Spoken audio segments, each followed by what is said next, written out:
Hello and welcome to the Armenian News Network Groong Week in Review. I'm Asbed Bedrossian, and together with Hovik Manucharyan, this week we're going to talk about the following major topics. Kocharyan's prosecutors won't go away, snap electoral reforms, new Gallup Poll, and what's going on in Ukraine.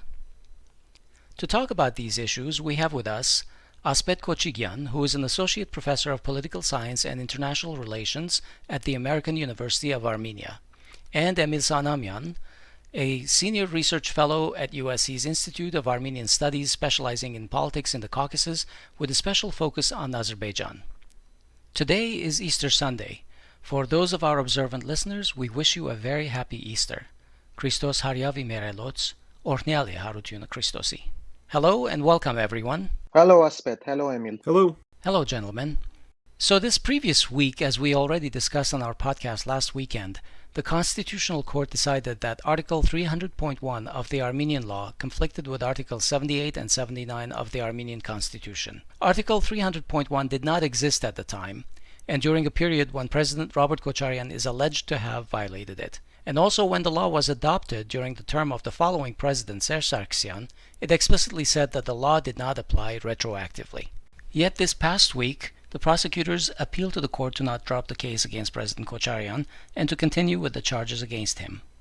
Asbed Kotchikian, can you give us a brief history of Article 300.1 and how it applies or doesn't apply to the case against Kocharyan? Actually, it was passed exactly to the year after Kocharyan's tenure ended in 2008. It was adopted and introduced in March 2009. Basically, it has two major subdivisions. Well, Article 300 is about usurping state power, and the first one, as you mentioned, it's when state seizure of state power in violation of the Constitution, and it can be punished with an imprisonment of up to 10 to 15 years. Interestingly, the second part, and I think this is also something that the current government might have used, Article 300.2. It's about exemption or protection of people who actually can come forward and talk about any violation or usurpation of power. So basically, whistleblower kind of a clause. It's obvious that in the case of this current government, they introduced it as the best possible and the most return, let's call it that way, in terms of making a case against former President Kocharyan. But I think, looking at this and the timing of it, it's quite interesting to see how the Constitutional Court is actually challenging the current government, especially from the perspective that the current government now is under fire and are in a very weak position. Right. The way I'm looking at it is twofold. One is that the Constitutional Court is looking at this as an advantage or as an opportunity for them to balance off Pashinyan's executive branch power. And the other thing is that I wouldn't put past them that they are showing that this is also an issue that, look, how there's a check and balance. We don't intervene in Constitutional Court. Far from being true, but Essentially, this might a show also that be... the government is actually working properly. Yes, and also an excuse, maybe. Again, this is very hypothetical, right? We can only Right. make assumptions based on what we have out there without being able to read people's minds. That it's also a way to just drop the case because for the last 2.5 years, it didn't get anywhere over the last 2 years. So this is also a good opportunity for the government to save face, quote unquote, by saying that we tried, but the Constitutional Court didn't accept or didn't pass. So where do you see this going from here? Well, timing is everything, right?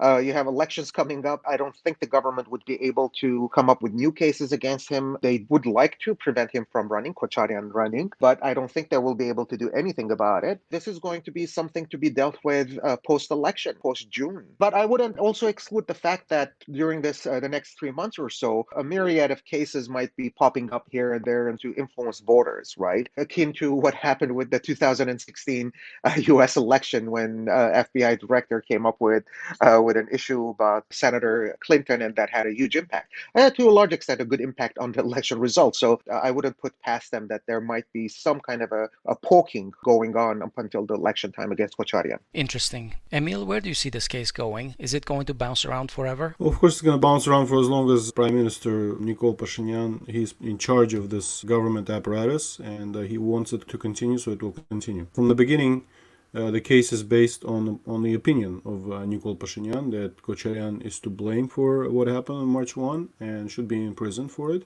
He wrote that in his newspaper as an editorial, back in at the time when he was in hiding after 2008.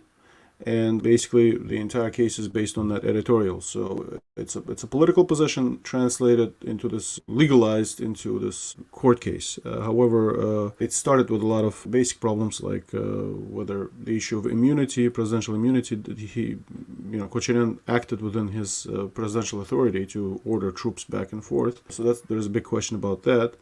It hasn't been addressed by the Constitutional Court yet. Then there's the technical issue of whether the clause is appropriate, having been adopted after the fact, after 2008, and whether, as Constitutional Court ruled, it's applicable, it's not in violation of Constitution. There's a myriad of issues, legal issues. However, Armenia doesn't really have a legal system. It's a political fight where the current person in power both is trying to rewrite history, what happened in 2008, and also make sure that his most politically potent challenger is constrained. So yeah, Asbed mentioned already that the idea was to keep him in jail for as long as possible. That was possible until last year. Now it's not possible, but they want to still hang this case over him. There's a couple other cases being, reinvigorated from early 2000s that might also constrain Kocharyan. We'll see whether he's indeed registered to run for prime minister. If he's not, it won't be the first time. If we remember 1995, at the time, one of the largest opposition parties, ARF, was banned, basically, from running in 1995, and it might, same might happen this time. They might find some kind of national security grounds to prevent their main opponent from running.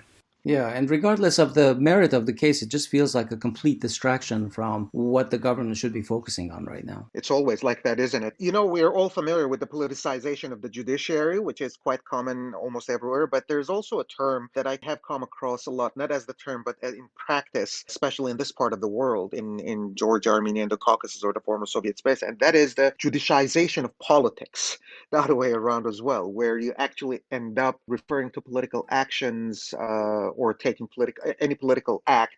You define it by legal status, this and that.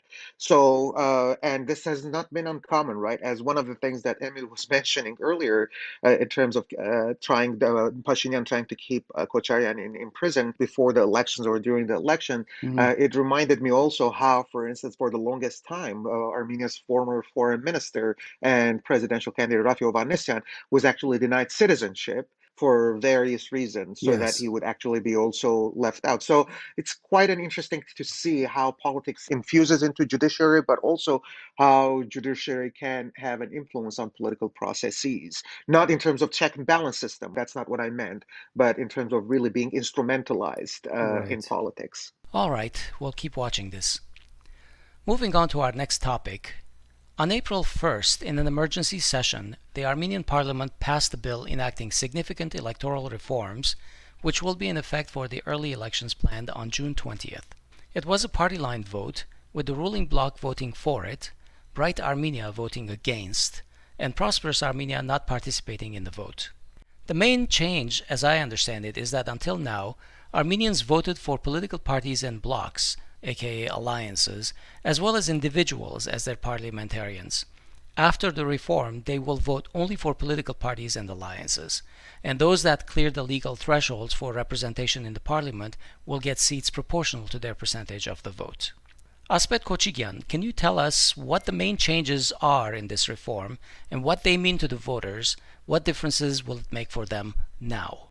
Right. The main thing is that it's going to be completely proportional representation as a closed list. Up until now, one of the things that was also possible to do is that as a citizen, when in Armenia, when you went to vote, you were given a list of different political parties. And at the back, you can actually rearrange the ranking of which candidate is in what position, right? Because that makes a difference. If a party gets, let's say, 15% of the votes, the 16th person on the list would not pass, would not make it to the parliament. So in that case, I, as a voter, I could rearrange and put someone who's on the 30th on the list, and it's a nightmare of a calculation, I have to say. This is something that is used in different parts of the world, and this is not new, by the way. This is the mantra that the current government or the current parliament have been pushing forward, even before the current government, actually, in December 2018 elections. They wanted to pass a similar law to change the electoral code, but it was voted down. And the whole point is to encourage people to just vote for.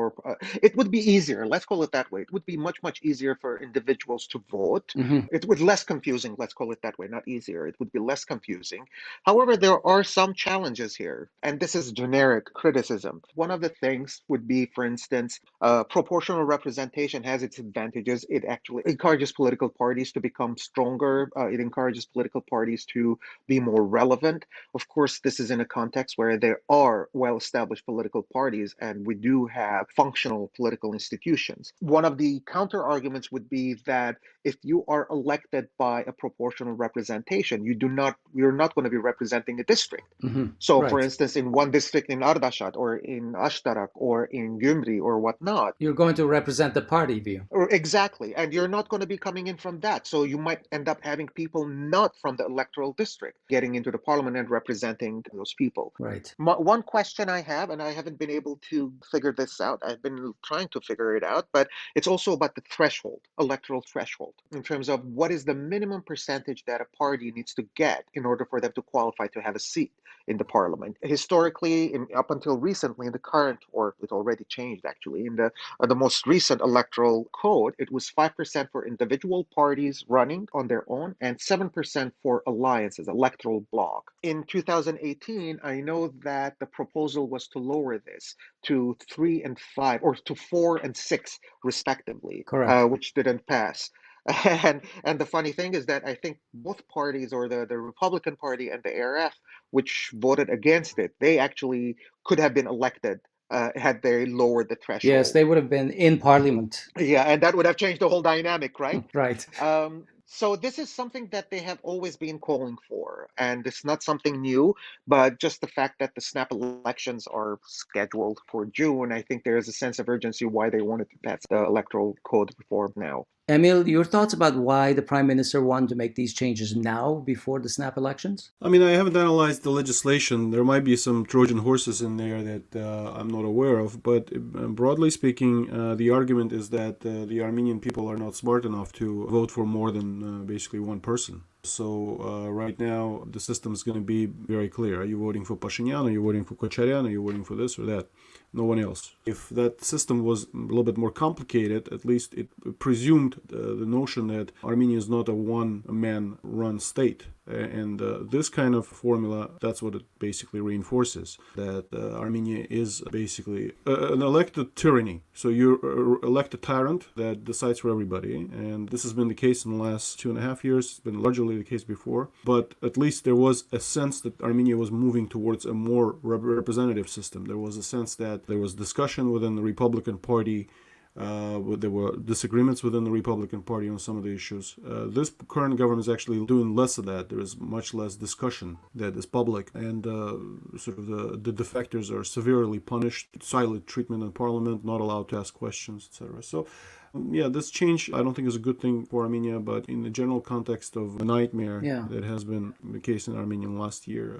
In general, I understand that all of the political parties were interested in this major change to go 100% proportional by party line. I think Emil Manucharyan from Bright Armenia had also agreed to this a long time ago, but he basically decided to vote against it based on timing. And I think he also said that he considers the legitimacy of the upcoming elections to be in doubt as of this vote. Asbed, I think there's a couple of things. I completely agree with what Emil said and his assessment about how the Republican Party actually has been developing a decision-making by consensus and so on and so forth. However, we have to also consider that in situations like that, and what Emil was referring to was the development of the liberal democracy, where authoritarian governments come to power through democratic means. And history is full of such examples. But don't forget also that if a ruling party stays in power for a very long time, they actually need, and if they're smart enough, they need to regenerate, recycle individuals and come up with a way that the party would rejuvenate itself. And that's what the Republican Party was doing. The current leadership or the current majority obviously is not interested in that. Hypothetically speaking, maybe down the line, all other things were equal, in another 5, 6 years' time, we might have seen the same process in the ruling faction, but obviously we're not living in a world of hypotheses. So in this context, I think it's very important to realize also the fact that in a recent IRI poll, and I think we are going to talk about the new Gallup poll as well, the fact that most people who were questioned, the My Step faction has a plurality that also favors them to run on such a new electoral code,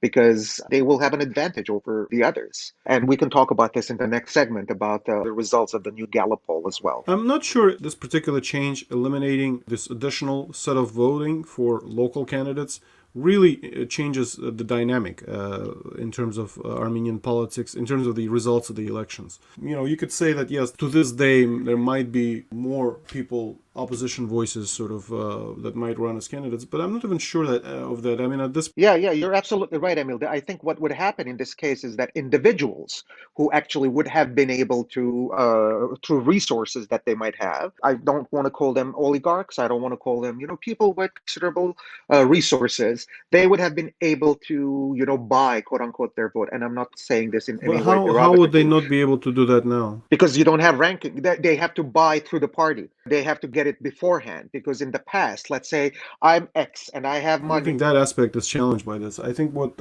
is challenged by this is, again, vote for one person versus for voting for several people. That's the difference in terms Well, of in the outcome proportional of this. representation, usually the head of the list is the face and whatnot. So a lot of Yeah, of people would course, tag and along. this So is this is yeah actually, this it's a manifestation of that. Yeah. yeah. But I mean, right now the decision making on who gets into parliament basically is decision by the number one person. He decides. Right. There's no other Right. internal mechanism for decision, where in this case it would have been influenced by voters to decide that, Right. I want this guy as number one, but I also want these people as members of the party. Right. So giving Exactly. those people some Exactly. independence from the number one person, and That's what I of course meant this with an eliminates that. independent third person, or in the person who's on the fifth or the 10th or the 15th on the list, but is popular in a special district. They would have been able to change the ranking and go up and be Yeah, elected. yeah. The So, biggest problem with this parliament is that there's been zero check on the executive, zero check on the executive by the ruling party, and that's they're Right, supposed the to do that parliament work. has not really been a presence Yeah, in decision so they're making. just eliminating any kind of semblance of it. I mean, from what I understand, there are people who haven't been real gung ho about defending Nicole will not get into the next parliament. So it's we're really into this sort of solidifying one man charismatic rule that just isn't good news in any way. All right, thank you for that discussion. This last week, MPG released the results of a new poll conducted very recently between March 26 and 29. As with many other polls, this one was done over telephone, and they talked to around 800 people across Armenia, and their margin is listed as plus or minus 3.5%. Keep in mind that Gallup doesn't list the non-response rate, which is very important for polls like this, so we don't know what that is. Emil, have you studied the results? What is your general opinion of this poll? Yeah, I looked at the results. It seems like Armenia goes through kind of a similar electoral developments prior to every election cycle. We have a ruling party that has sort of dominant position, and we have the alternatives kind of grouped towards the end. But a couple of observations. Clearly, Kocharyan is the main opposition candidate, even though he doesn't have a political party, doesn't have a political bloc. I think within this poll, it looks like Kocharyan has about 10% of support, which is not insignificant considering that Pashinyan's 32%. So it looks like he's competitive and ahead of Tsarukyan as sort of the other alternative, and Tsarukyan could be a potential coalition partner. So I can see a possibility of this political situation developing in a fairly, at this point, unpredictable way, in the sense that Kocharyan could actually maybe not come first, but come sufficiently hard second, and Tsarukyan coming in third to be able to have a majority in parliament. It's a hypothetical scenario, of course, but it depends on many other things.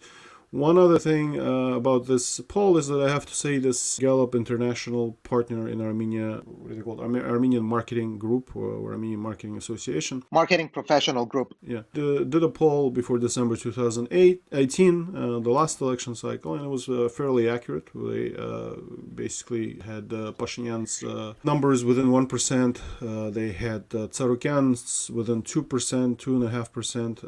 Marukyan's also within 2.5%. Basically, their sample showed Tsarukyan and Marukyan a little bit less than they ended up. And also, same with the Republican Party and Dashnaks, they got lower numbers that they eventually actually got in the election. So that just tells me that this dynamic exists in every kind of opinion poll where you sort of have the ruling party that tends to, people who are asked a question who you're going to vote for, people who are supportive of the ruling party more likely to respond that they're supportive of the ruling party. Versus people who are not supportive of the ruling party, they might not respond in whatever reason, and then when the election time comes, they vote for the alternative. So it's going to be a competitive election, one way or another. It's going to be most likely, it's most likely going to result in another political crisis, recycling of the current political crisis. That's where we are. The questions are whether Kocharyan can organize, to what extent he can organize and mount the challenge.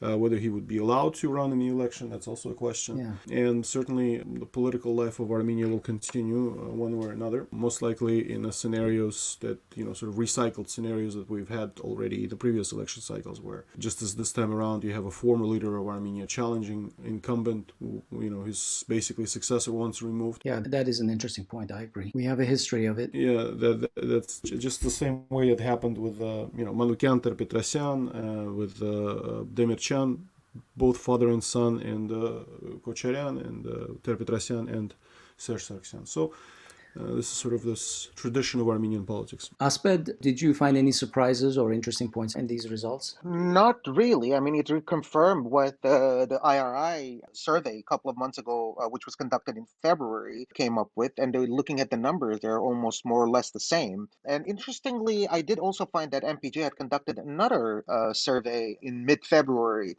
which again correspond. The numbers are quite interesting in terms of consistency. One thing that they do ask people when they ask people about whom they're going to be voting for if the elections were held next Sunday, which election or which person you're going to vote for, and they had different categories. And one of the things is that they did have the movement for the salvation of the homeland had been also listed separately, and the different political parties were listed separately. So it all depends the dynamic, right? I mean, what Emil was talking about Kocharyan coming back to power. One of the key things here is that if, for instance, you would see the combination, or you would have an electoral bloc being formed, which would include obviously Tsarukyan's group, the Republican Party, the ARF, but also the Homeland Salvation Front and a couple of other small parties.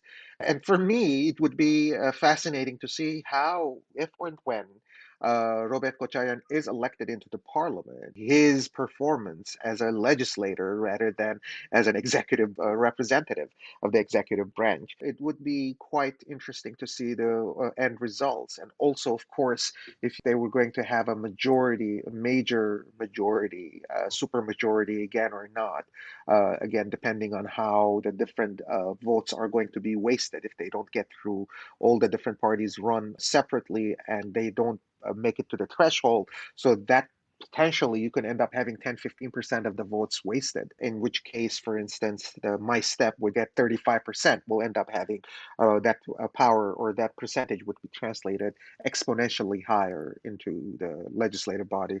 Exactly as you said, and like Emil said, I think it's going to be fairly competitive, at least it looks like that. I found one thing that we haven't discussed very interesting also, that the HR defender, the ombudsman, Arman Tatoyan, is the most popular person right now in Armenia. Arman Tatoyan has been very vocal and aggressive in defending Armenian rights post-war. And also this comes at a time when the government is essentially trying to, what I call, defund the ombudsman office. We've had this issue for a couple of weeks on our agenda, and there hasn't been time to discuss it. But it's a good moment to at least to mention this fact. Yeah. Well, in that list, Asbed, if you looked at it, it's quite fascinating that in the IRI poll, Obviously Tatoyan was also had a higher Yes, sort of absolutely. high ranking. But what I find fascinating and surprising in this case is Kocharyan comes in after Nikol Pashinyan and Armen Sarkisyan in terms of his popularity Hmm. or in terms of his approval rating. And not surprisingly, Edmond Marukyan is low on that list, and also Ser Sarkisyan. Just to read it off, Arman Tatoyan is first, then Igor Pashinyan, Armen Sarkisyan, Robert Kocharyan, Gaki Tsarukyan, Edmond Arukyan, Serge Sarkisyan, and then there are Ishkhan Saatelian, Vaskem Manukyan, and Artur Vanetsyan, in that order. Right, right. So it's always good. I mean, these polls, it's also important in these cases to cross-reference some of these things. In terms of whom would you vote for is one way to gauge the interest or the popularity of a single party, but also in terms of this kind of a question, approval rating of individuals, you can actually cross-reference this with other question, the earlier question, to get a better idea as to whom would people might vote for. Yeah, I just wanted to make a couple observations. It seems to me Kocharyan is in a similar position to Ter-Petrosyan in terms of electability. Ter-Petrosyan prior to 2008 election, when he just announced his plans to run, there was considerable, he's had a considerable anti-rating and low popularity over his record. However, as elections neared and he became a clear opposition frontrunner, other people who just did not accept Serge Sarkisyan coalesced around him. And similar things happened in prior, electoral challenges. So you should expect Kocharyan's rating to grow as the election approaches, as other people sort of don't see any other alternative. Mm-hmm. Clearly, people want to have an alternative that's not the former government and not the current government, but it so happens there isn't one. So they have to decide between Pashinyan and Kocharyan. Another thing about Kocharyan is that few people remember that now, when Asbed mentioned whether he could act as a legislator, I'm not sure if he's actually going to accept a parliament, seat and sit in parliament, or be a sort of outside Exactly, parliament leader. same thing. I was That's thinking possible, about that. but Yeah. few people might remember this. But Kocharyan sort of start in the Armenian politics was in 1990 when he was elected to the Armenian Supreme Council in the first sort of election that resulted in handover of power from the Communist Party to Armenian National Movement in 1990.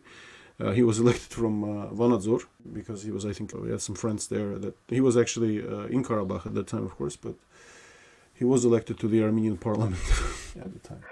In a further question, respondents were asked if they would trust the results of the polls if they were conducted under the stewardship of Nikol Pashinyan's government. There seems to be a lot of polarization to this response, with the aggregated positives and aggregated negatives weighing in at an approximate 43 to 44% each, and around 12.5% undecided. Right.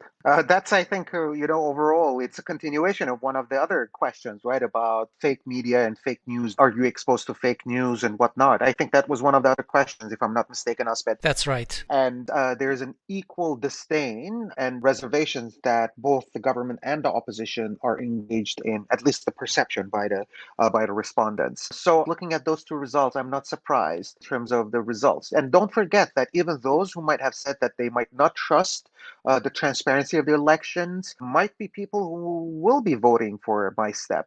It's just a matter of leftover perceptions from previous elections where everyone thought, yeah, well, the elections are not going to be transparent, they're not going to be fair, and so on. So that's the complaining Smurf kind of people in the population. The complaints about the transparency of the election, unfairness of the elections, I mean, yeah, historically there have been problems, but generally they come from the weaker side that can't win. And that was the case over the past couple of decades. Opposition parties couldn't mount sufficiently strong challenges for a variety of reasons. Obviously, it's an unequal playing field. Some people have more money than the others.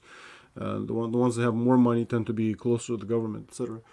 It's like people complaining about war being unfair because the other side has more weapons. I mean, when was it fair? You just have to be smart enough to realize which wars you can fight and which wars you cannot fight, and that's what purpose of government is, to make those calculations. United States is the most powerful military in the world, but electing somebody would say, let's go to war with China or Russia. That wouldn't be a very popular thing because there's a realization there's a huge cost to something like this. And the fact that Armenia got itself into this war with Turkey, what can you say? I mean, it's a real testament to problems at the top there. As we can see, there is a real competition, even with all of the fake news, all the disinformation, and in the end, people will decide. And as we saw it in 2018, the decision is not necessarily always to their benefit. But as Barack Obama once said at one of the White House dinners, it's either chicken or fish. You don't have any other choice. Now, there's still a lot that may take place between now and June 20th, including the elections not happening at all. For one thing, they're not fully official yet. But the results indicate that Nikol Pashinyan and his My Step coalition still have a wide lead over others. My Step is listed with 31.7% of the votes. Robert Kocharyan, who is listed as a political party, is 5.9% and on down from there. But most interestingly for me was noting that the uncommitted categories, which were listed as none or other, these added up to over 28% of the polled responders. Yeah, as in any election, mobilization of your supporters is key. So will the government be able to mobilize its voters to come out in the numbers that they are in there? Get out and vote campaign. And will the opposition be able to do the same? So it's a big question. One more thing, between the others and the respondents who said other people or none, there's also 20% of people who said they are having difficulty to answer. So you add that to the list, you have almost 50% of the electorate sort of Undecided. Undecided, or possible campaign targets. And typically only half of the people in Armenia vote, right? I mean, last election was less than 50%, so you should expect a bunch of people not vote. Yeah. And one thing to keep an eye, based on what Emil said, I think it's also about the cleaning of the electoral lists and trying to see if they can, and try to do this actually before the election as well, the previous election, in terms of a lot of people who are on the electoral list, electors who have been counted over and over again, even though they have left permanently and so on and so forth. So I'm not sure if such a thing will be happening again in the next couple of months. And that would have also an impact on the overall voter turnout. Yeah, they have at least, 3,700 dead from the war and as many from COVID that need to be removed from those lists. Well, as morbid as it sounds, yes, these are, we wouldn't be surprised as, staying on today's theme, people will be resurrected to vote. All right, let's move to our final topic today. Ukraine is in the news recently as both Kiev and Moscow have escalated their belligerent rhetoric. Since 2014, Ukraine has been engaged in a territorial conflict with Russia and Russian-supported military units over Crimea, Donbass, and Lugansk. There's an uneasy truce that is in place currently, and the situation is monitored by the OSCE Special Monitoring Mission, the SMM. Any major conflict involving Russia may well have serious repercussions for the surrounding region, and there's worry that Azerbaijan and Turkey may exploit the distraction on the part of Russia to renew military actions against Armenia. Emil, can you give us a brief overview of what the rising conflict is about?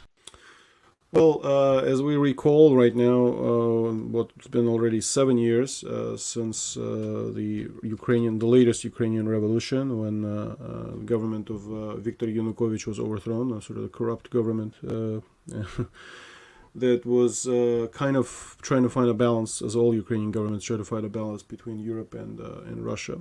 New government came in. The Russian reaction was to sort of angry reaction by Putin to annex Crimean autonomous region of Ukraine into Russia. Crimea was majority ethnic Russian populated. It had a history of being part of Russian Republic within the Soviet Union, and sort of long, it had a big place in Russian political discourse. So it was a very popular move by Putin within Russia and also within Crimea. Crimeans overwhelmingly supported it. There was no resistance, virtually no resistance even from the Ukrainian army when Crimea within basically a couple of months became part of Russia. But as that happened, there was also pro-Russian protests happening around other places in Ukraine, from Odessa into Donbass region, Kharkiv. And initially, the Ukrainian government was able to quash most of those protests, particularly in Odessa and Kharkiv. But in Donbass, a group of sort of Russian activists, former military people that were not really directly connected to the Russian government, went into Donbass and started a war there. This group led by Strelkov. That war escalated. The Ukrainian government was about to quash that rebellion in that area. And as it was about to do that, Russia decided to introduce its forces and basically quash the Ukrainian army.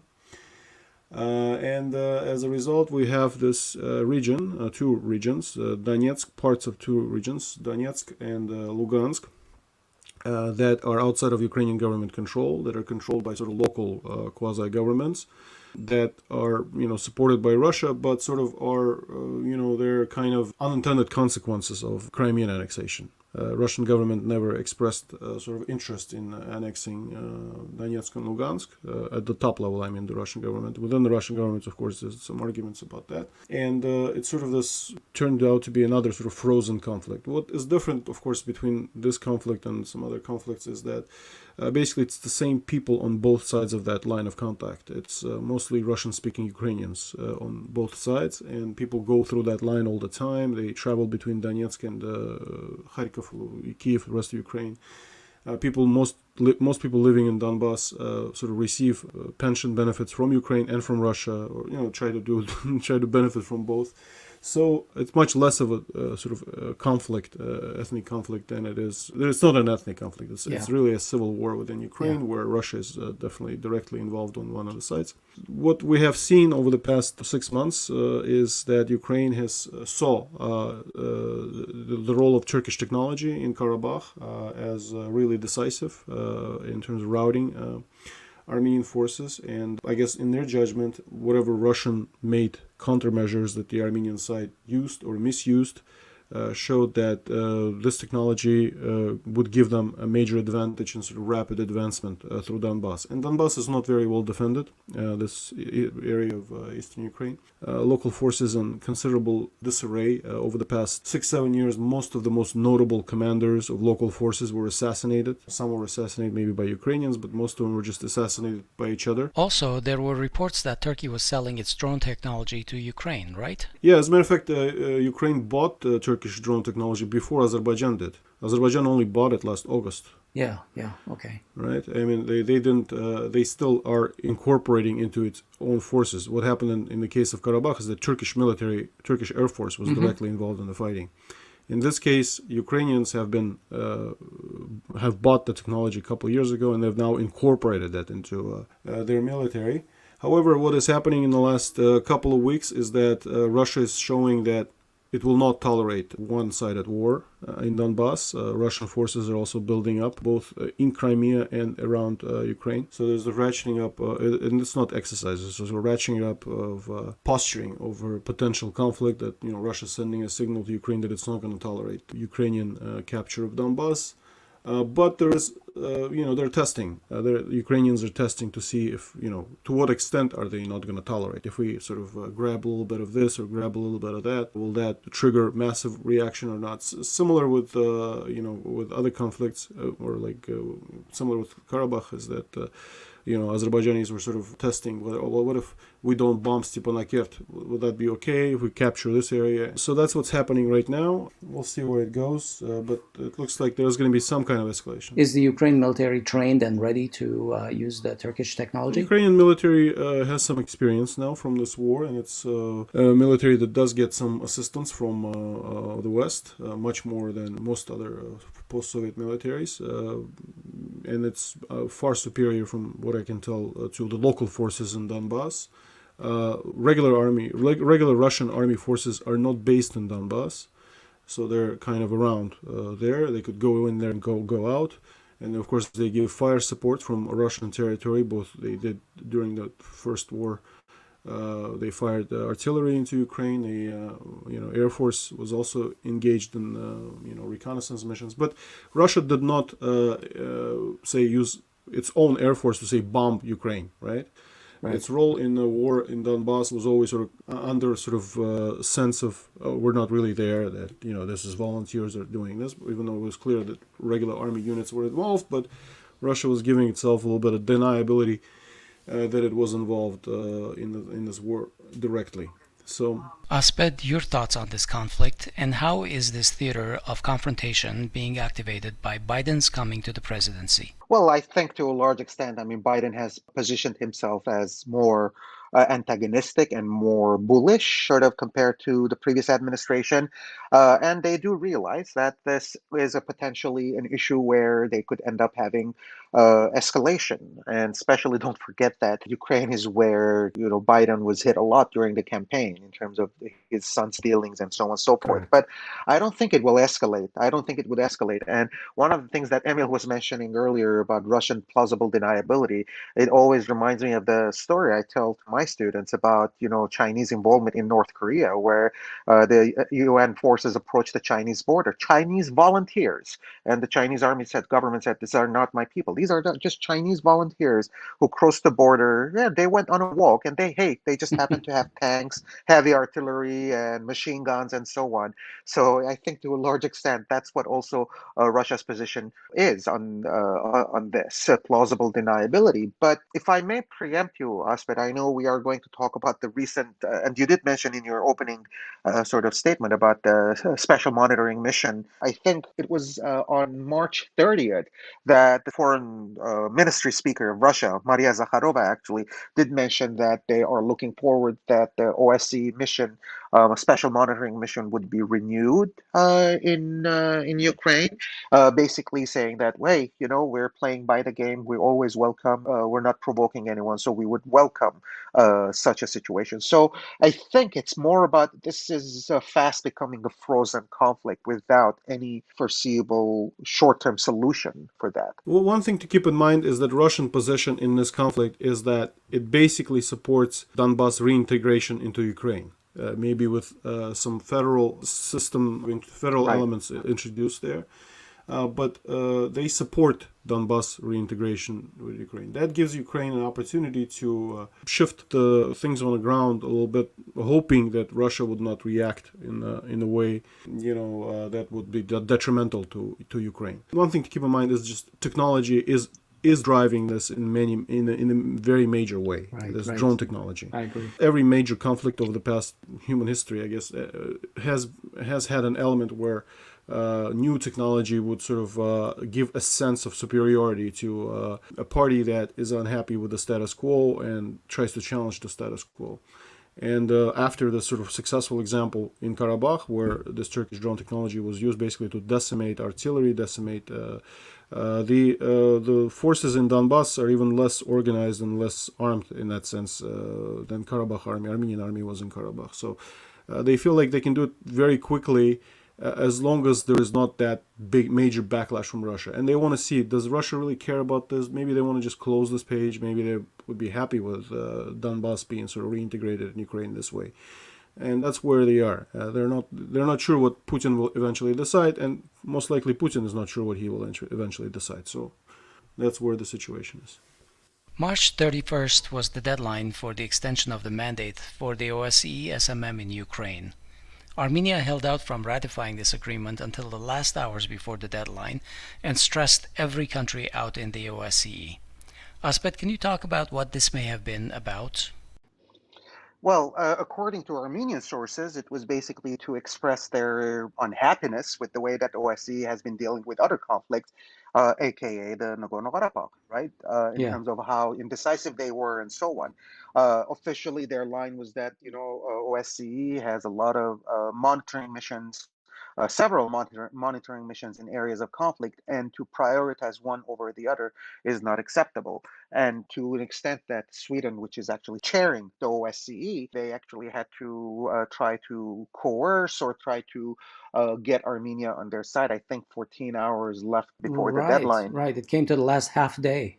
Right, exactly. At first, I thought that it might be a way that Russia was utilizing Armenia as a proxy, Exactly what I thought. saying I that. thought it was basically they had received some signals from Russia not to go forward with that. But I truly think that this is at least one way for Armenia to feel that their diplomacy is active. I mean, again, I think it's a limited gain or whatever diplomatic gain would be, but it's just basically they held a sort of the last vote needed, and they looked at it as an opportunity to express their grievance and also hopefully pay attention or bring back attention to the Karabakh issue and OSCE's role in Mhm. that. One article I read mentioned a kind of a quote from Armenia saying that they had not received any signals and that's why they were late.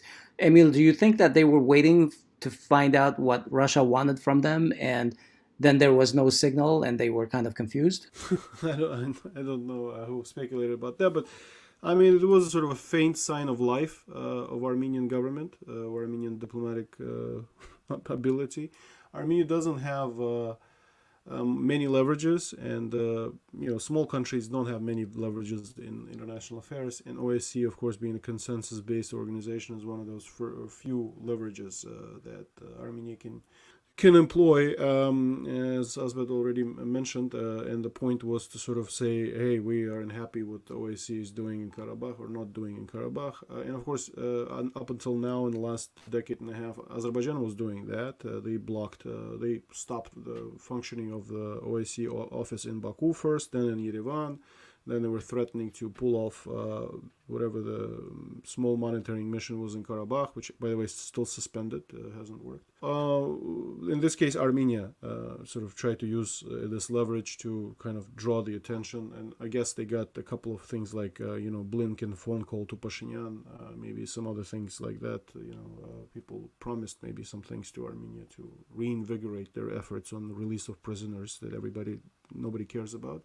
But, there's precedent for this also. We know there was precedent at the Lisbon summit. Armenia vetoed the text that didn't agree with, OSCE text didn't agree with. And also in 1998 or 9, I can't remember now, OSCE was supposed to have its summit in Istanbul. And originally, Kocharyan was already president. They said they will veto holding the summit in Istanbul because we don't have diplomatic relations with Turkey, and Turkey sort of opened, as a gesture towards Armenia, opened this dialogue between their foreign minister, I think it was Ismail Cem at the time, and Vartan Oskanyan to start filling out the normalization of relations, and then Armenia agreed to holding of the summit in Istanbul, and Kocharyan actually went to Istanbul for that summit. So there is a history of sort of using this leverage, but let's see what Armenia actually gets out of this.